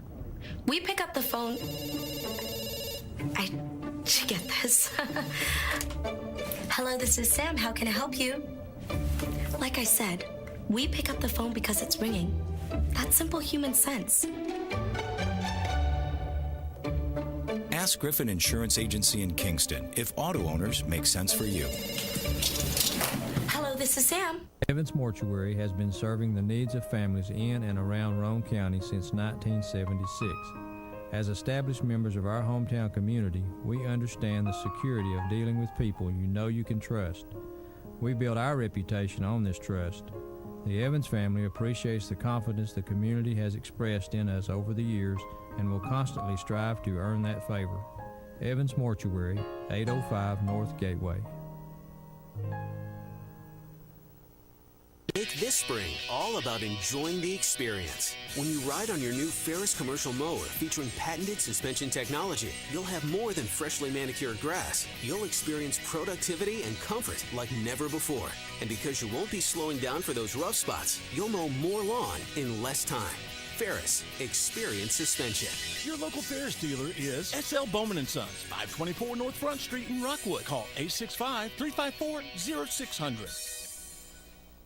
Pat Ryan here with Kathy May Martin. If you're thinking of buying or selling real estate, then make the right play call and contact Kathy May Martin for all your real estate needs. Kathy's 30-plus years of knowledge and experience gives her clients the competitive edge. You know, like me on game day.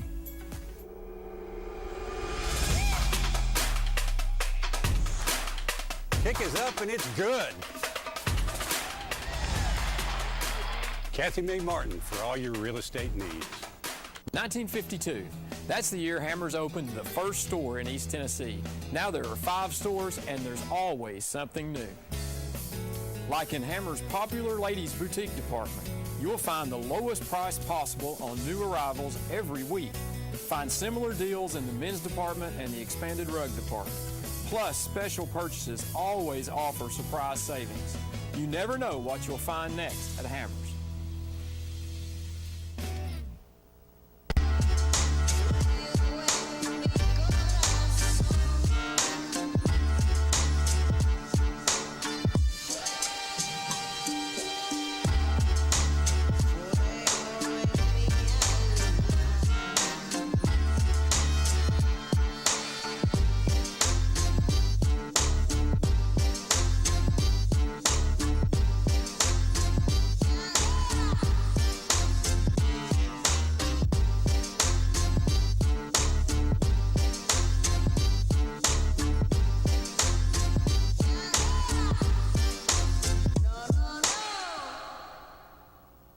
On-site care, now located in Kingston, is accepting new patients. Nurse practitioner Candace Templeton has over 25 years of healthcare experience in offering management of chronic care conditions. On-site care offers free sports physicals for established patients. Plus, on-site care offers hormone replacement therapy with compounded pellets. On-site care accepts most major insurance plans and offers affordable self-pay options as well. Call 865-285-9588 to schedule an appointment at On-Site Care. A college degree can't be earned in just one day, but can be achieved by doing our best together, just one day at a time. From getting a great start with your Roane State Success Coach, to learning together in the classroom, accessing free tutoring in the Learning Center, and working one-on-one with your instructors. Together, we succeed, one day at a time. Oh, and free tuition helps. So apply at roanstate.edu now, and let's succeed together. Every holiday season, you make plans. On Thanksgiving, you plan a meal. On Black Friday and Cyber Monday, you plan to get good deals. And on Giving Tuesday, plan to give. There's so many ways you can make a difference. Volunteer. Help your neighbor. Give to charity. Say thank you to someone who has changed your life. This Giving Tuesday, let's show how big we can go and how much we can give. On Thanksgiving, we give thanks and demonstrate our gratitude. On Giving Tuesday, we give back and demonstrate our generosity of spirit. Join the movement. Be part of the change. Celebrate and encourage giving.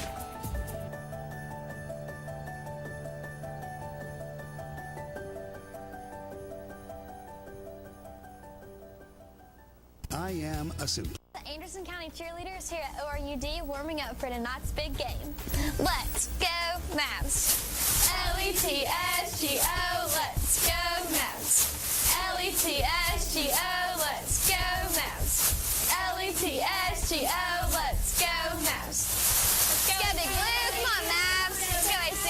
ORUD has exciting new appliance incentives to offer your family. Buy appliances and get rewarded. It's as simple as that. Learn more about how much you can save at ORUD.org.